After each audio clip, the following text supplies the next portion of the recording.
whispers in the deep dark night. Shadows dancing. Welcome to the AI Riff, where we cut through the noise and break down the top AI stories of the week with real talk and real relevance. No hype, no fluff, just a vendor-agnostic take on what's actually shaping your world today. Whether you're in tech, lending, or just trying to make sense of the headlines, we're here to separate the wheat from the chaff and the facts from the fiction. Now let's get this started with your hosts, Mario Diabenedetto, Rob Katz, and me, Kyle Myers. We hope you enjoy this episode of the AI Riff.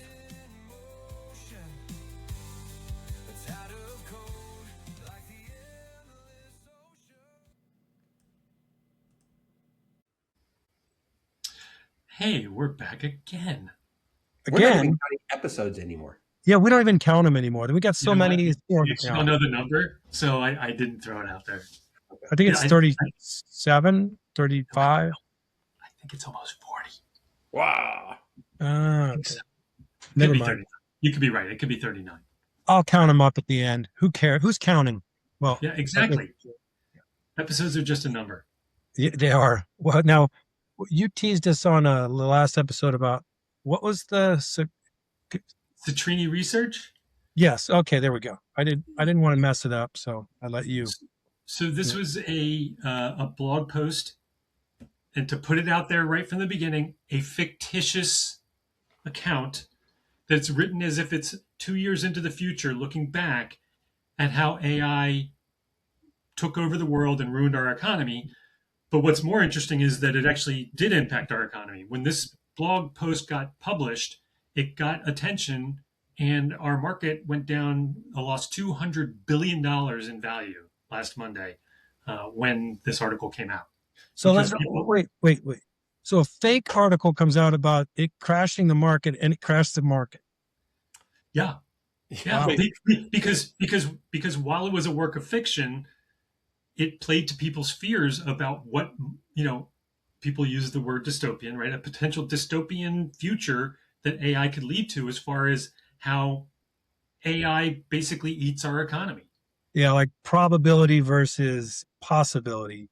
Well, and I don't know. That's but here's the thing. All right, so I'm going to do total disclosure. I got a portion of the way into the article, and it was stressing me out, so I put it down. So I'm at a point in my life where I avoid stress if I don't need it, and so I opted not to finish the article. But I think it's brilliant. I think it's well written. It is terrifying because it is so believable that the outcome could be what it is. And so let's just throw a couple things out there. And Mario, you'll probably do more talking than anyone, since you not only did you read to the end of it, but you wrote an article about it. So you're an expert on an expert on the expert article. But as examples, he touches. Are they? Is it a he? Is it a they? Is it a? It is a they. It's Citrini Research. It does have one guy's name on the article, but it's Citrini Research. So it's kind of, okay. So they talk about real estate and I wish I could remember the exact words, but the role that realtors play is smoothing friction in a transaction that is based on knowledge. And that if everybody had if the buyers and the sellers had the legal knowledge, the regulatory, the financing, if they understood it all, that you wouldn't be paying 6% commission to realtors to smooth out the friction. So the realtors thrive because of friction. And that with AI, and like on our last episode, deep research. If I was going to sell my house, I'd probably spend 15 minutes, do deep research, tell me how to sell my house on my own without a realtor, whatever, everything. That friction is being reduced because the knowledge, the accurate knowledge and the ability to leverage AI to puzzle through the use cases is so accessible that, okay, maybe you still need a realtor, but they're only worth 1% instead of 6%. And think about that for a second. Think about the impact that would have on the values of homes, on the net takeaway of the home seller. It would devastate the real estate market, which is their point. Is like, that's one use case, and how it's going to completely upend and turn around an industry that has been stable and thriving off of the friction for decades and decades and decades and decades, right? Well, So go ahead, Carl. no, isn't that what killed the travel agent? It's the same thing. Yeah, Travel mermaids agents and used to be able to sell their accessibility to different ways of packages for cruises and discounts for car rentals and airplanes and packaging and hotels. Now it's like Trivago, it's Well, old. and next it's going to be AI. AI is going to be better than Trivago, right? Yeah. That's kind of at the core, right? We when we when we got the internet and then it progressed for a while, there was this concept of disintermediation, right? Where like I don't need somebody in the middle of the transaction that used to be there, and so everybody in the equation saves money. That person loses out, but the buyer and the seller both do better because they don't need an extra person in the middle, or an extra company in the middle. It's basically the same thing, except now AI is what's in the middle. And the premise of the article, it goes through case after case after case where it's entire businesses lose their business, right? Because you don't really need it, because the business is based on friction, right? It's based on existing because it's hard for somebody to just go and do something, and it helps you make it and do it easier. and one of the most friction-full businesses is mortgage banking. Absolutely, because it's complex, Yeah. right? Yeah, that and concrete work. That's Uh, that's hard to do as an AI agent. I don't think. Although now they have buildings.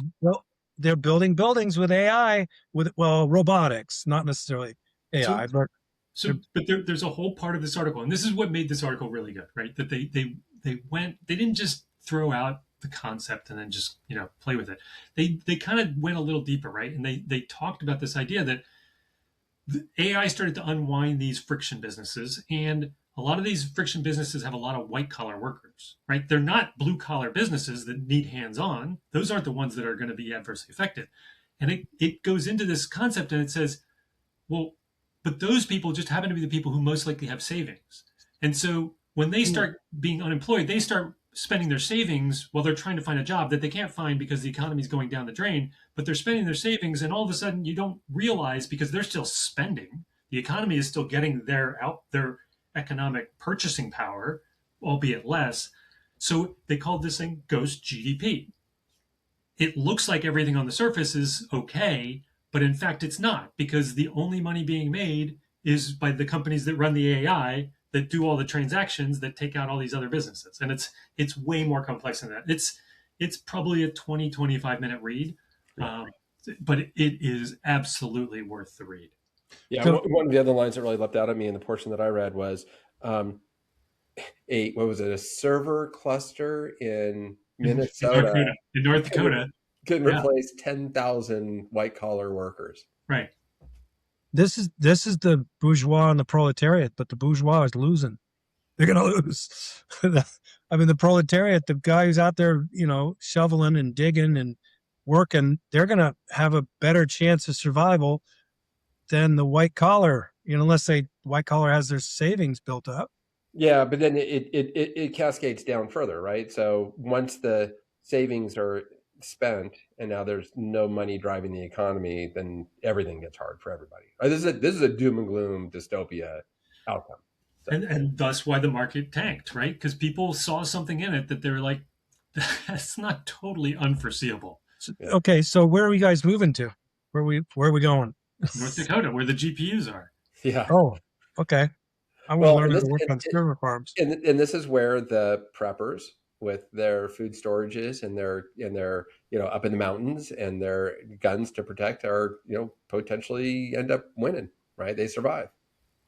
And us folks living in our houses in the suburbs and going to Albertsons to pick up our food or Trader Joe's are the ones who are going to be hurting. So yeah, I've got some really good friends that are preppers, and so I've got a place to go, but I don't know. You think they're good friends?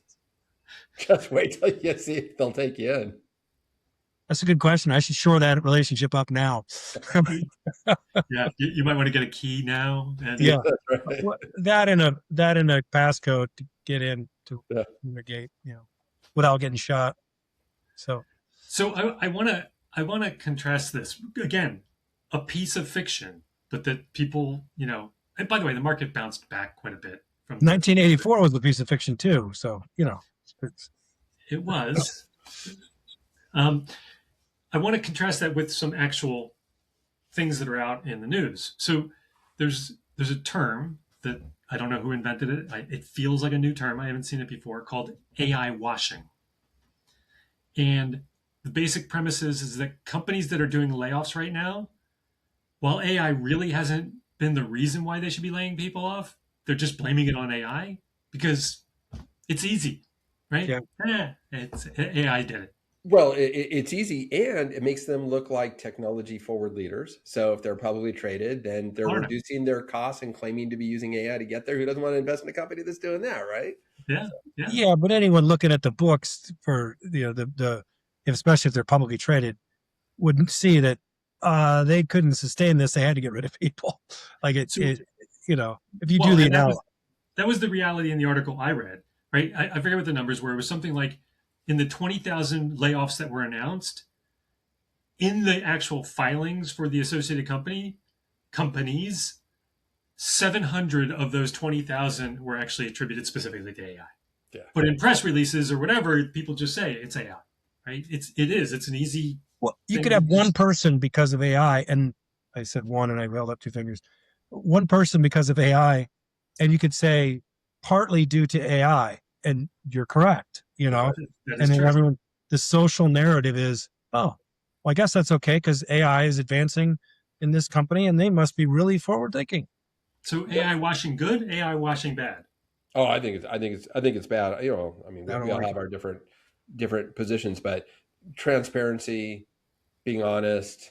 The article called out. Look, as a CEO, if you made a bad business decision, you overhired during the COVID era, or you didn't sign a good contract with a supplier and they raised their prices or whatever. If you made a mistake, you have an option of coming clean with your employees and your customers, and if you're publicly traded, then with your owners, and basically say, look, I messed up and here's how I'm going to fix it. Or you take the easy route and go, yeah, we're leveraging AI. We don't need all these people. You look like a hero. And it's not true. And the people who work there know it's not true. So they don't like you anymore. They don't like your company anymore. But what do you care? They're not there anymore.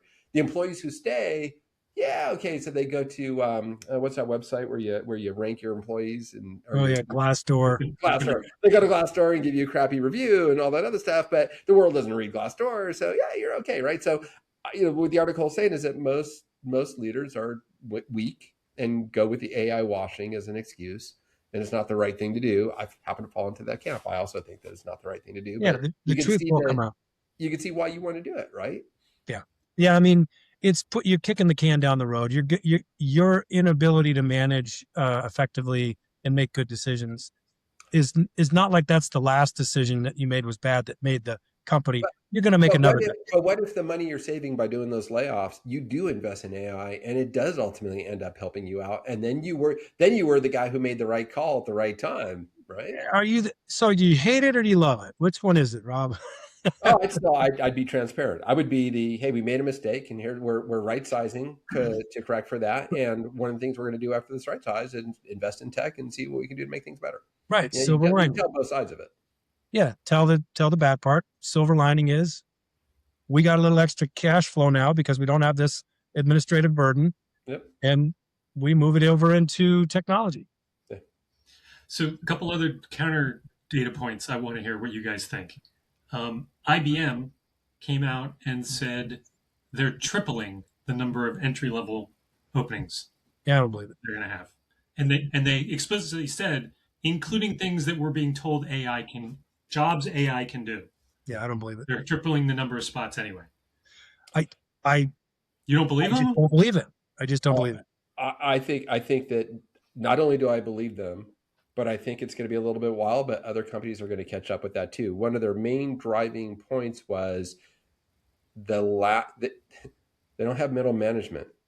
That people who've been there for a long time have been promoted, and that there's no entry. They weren't hiring junior people to come in anymore, and so people retire, and the middle people get moved up, and there's no one replacing them, and the company needs people. So what's different about this, Kyle, is they're bringing in entry-level people and giving them different job descriptions than what the entry-level people had prior. And these entry-level people are working with AI as opposed to being replaced by the AI. And it's Mario, you brought up this example of the Yeah. company that had 16 software engineers, and the CEO said, "Hey, we're going to start using, and 11 of them left. They hired 5 new. Well, the 5 new that they hired were people who were looking to do development with AI, right? And so it's what we've talked. We get into the doom and gloom when we talk about the good side too. It's the creation of new job descriptions that didn't exist before, different skill, leveraging skills. Hey, when Lotus 123 came out, the green ledger paper with the pencil and the eraser and the 10 key went away. And the people who learned how to use Lotus 123 had jobs, and those who didn't lost their jobs. It's just another tool, right? So what I think the point with IBM is rather than hire no entry-level people, hire entry-level people with different job descriptions that have these skills that can figure out how to take these new tools into upper management, middle management, and expand on it. Laws and cut me off if you guys want to cut me off, but law firms are another one that are really in a pain point, right? You become a great attorney by starting off as a rookie attorney, supporting a partner, working unbelievable hours, reading every document you can imagine reading, and you get that experience so that 10, 15, 20 years from now, when you make partner, you've seen it all, you've heard it all, you answer the questions quickly, you answer them correctly, and you make your clients, successful. The new attorneys graduating college now are, letting AI do the analysis and read all the documents that are coming in from discovery, and who knows what they're doing anywhere, but they're not doing what they used to do. So they're not getting trained how to do law. And it's X number of years from now, it's really going to hurt the legal industry to not have experienced lawyers who gain that experience.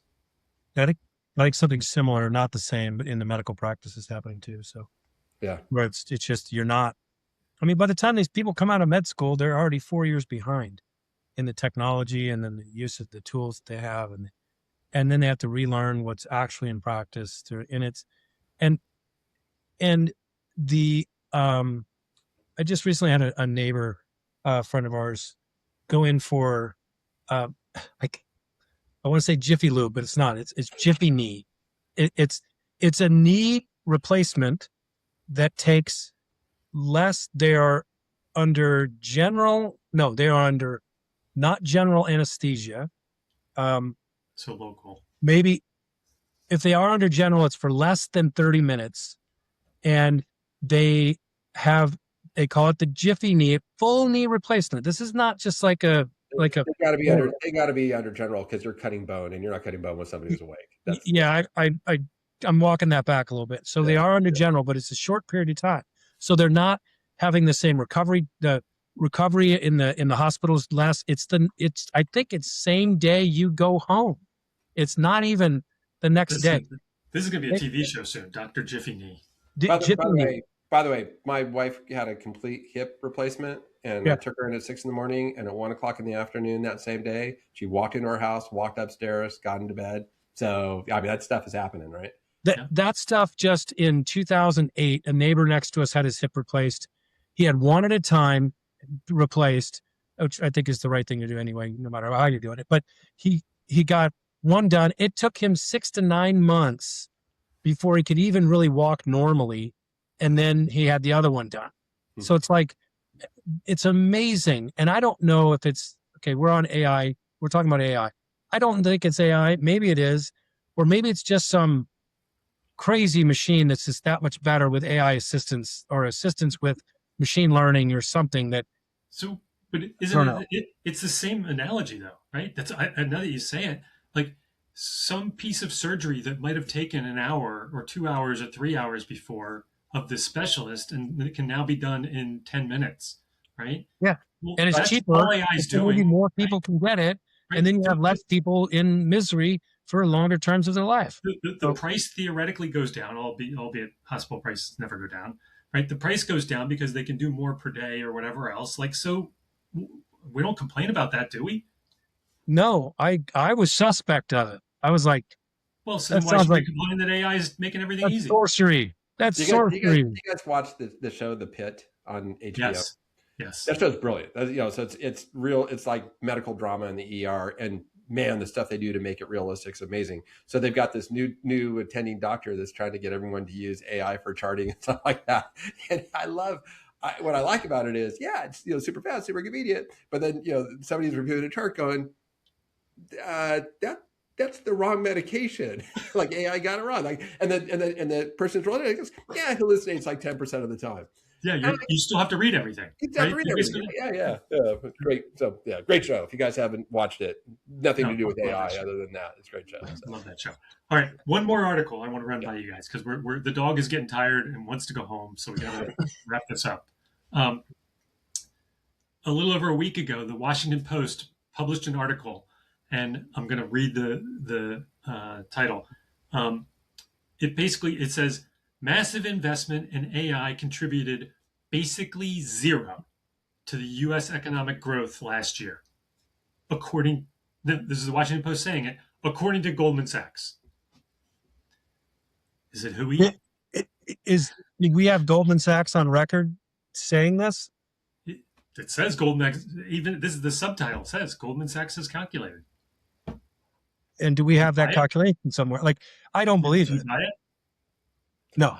I think I don't know. And Kyle, you said what's my adage?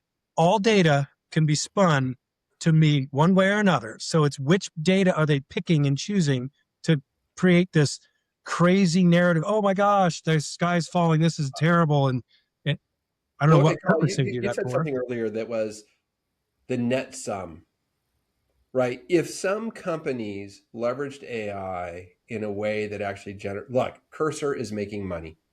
Cursor is an AI company that sells a tool for AI. They're making money, right? Mm-hmm. I spend money every month with Cursor. I know lots of people who do.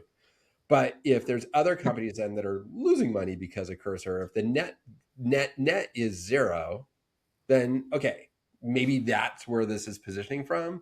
But to say that AI, the other side of it is we all know companies that have invested a ton of money into trying different AI tools, hiring AI consultants and all that other stuff. And has it materially changed how they do business? Probably not yet, right? I mean, I can't remember if it was this article or another one that we read in preparation for the show, but it was talking about how, what generative AI does is not what people think that it does. And so when you expect it to do something that it's not capable of doing, you're disappointed. Yeah, it's not getting what you want, right? So how many people have spent money and tried and frustrated and opportunity lost because they didn't invest that money in something else and all that other stuff? All very real, right? So the pie may end up being zero, but that doesn't mean that it didn't contribute. What's the headline again? It's a subtitle, and it says, and by the way, there's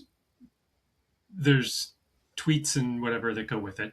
The subtitle is massive investment in AI contributed basically zero to U.S. economic growth last year. So growth. Yeah.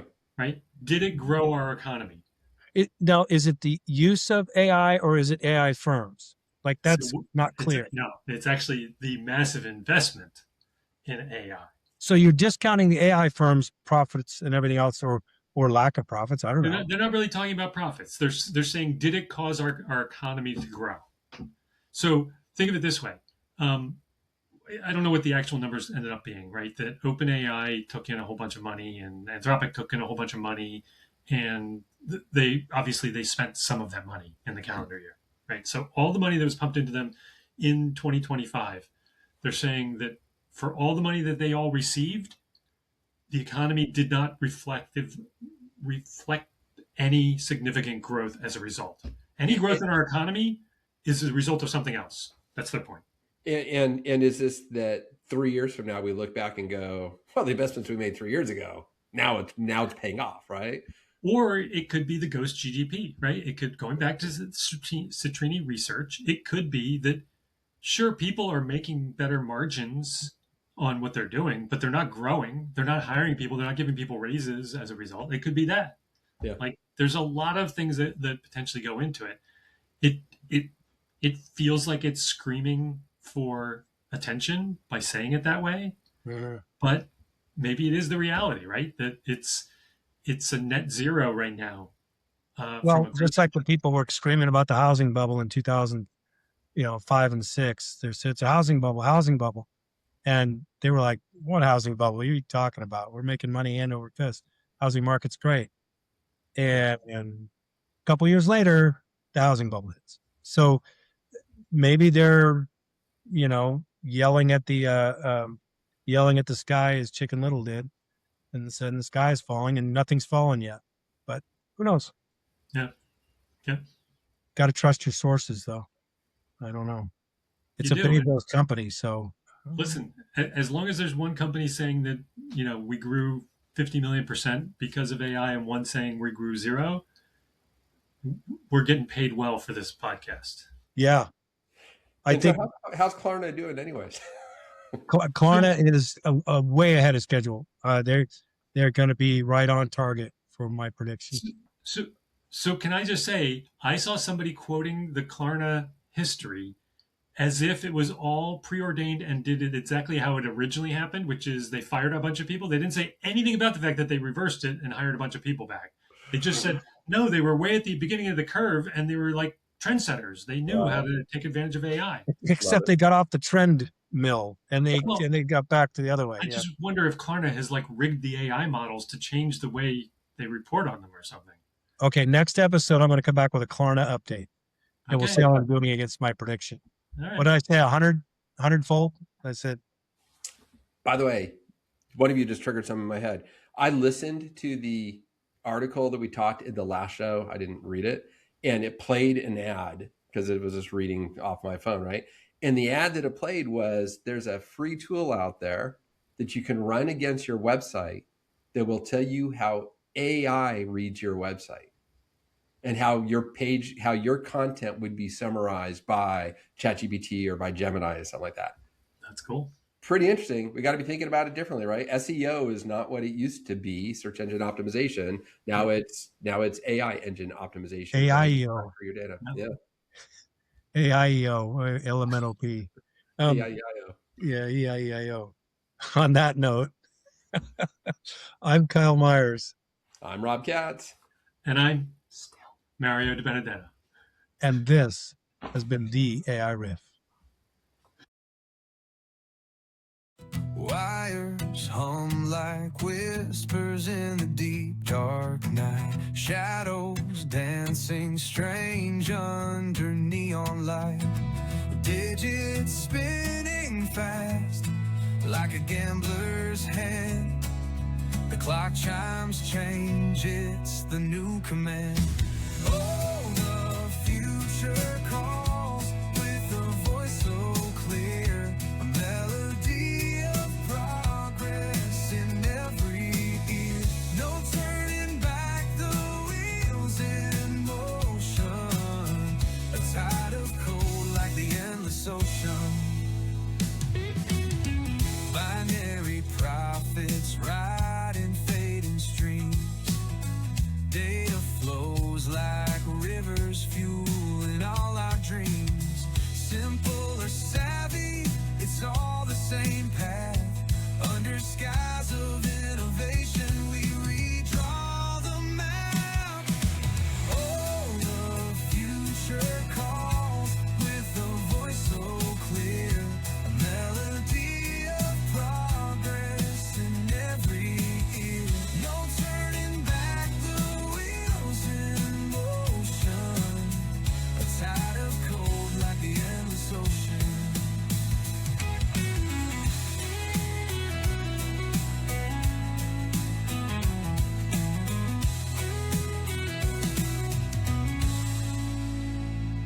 Set the rhythm to the beat of change we sing. Every click and hum a key that rings. A revolution, quiet, but it's vast. Building empires where echoes of futures cast. Oh, the future calls with a voice so clear. A melody of progress in every ear. No turning back, the wheels